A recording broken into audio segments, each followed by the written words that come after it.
ছেলেরা যখন নতুন নতুন বিয়ে করে তার আচরণটা কিরকম হয় এই ভিডিওটা শেষ পর্যন্ত দেখেন। হাসবেন না কাঁদবেন বুঝতে পারবেন না। কাপড়টা কাচবো, আরে এই কাপড়টাও কাচবো। এত কাপড় কি হবে?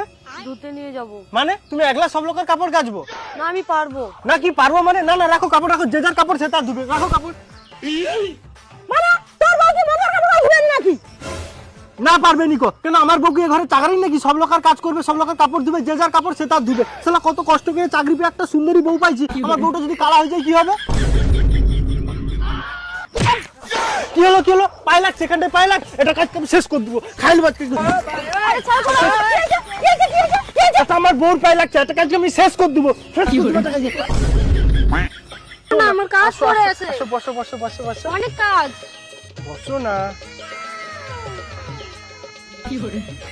তোমার জন্য একটা জিনিস আনছি, দেখবে? দেখাও। এই দেখো তোমার জন্য নতুন ফেস ওয়াশ। প্রতিদিন রাত্রিবেলা ওটা দিয়ে তোমার মুখ আমি ফেসিয়াল করে দেবো। বৌমা তুমি কোন দিকে মন করে চা করছলো? তাই চিনি নিনি কি ছড়ি ছড়ি পুরো মিষ্টি মিষ্টি নাই। আমারটা তো ঠিকই আছে, তোমার মনে হয় মুখটাই খারাপ। আরে আরে আমি তো সত্যি চাই চিনি দিতে ভুলে গেছি। তো কি হয়েছে? মায়ের তো এমনি তো সুগার হয়েছে, ডাক্তার চিনি খেতে না কইছে, ঠিক করছো চিনি দিচ্ছ নিকে।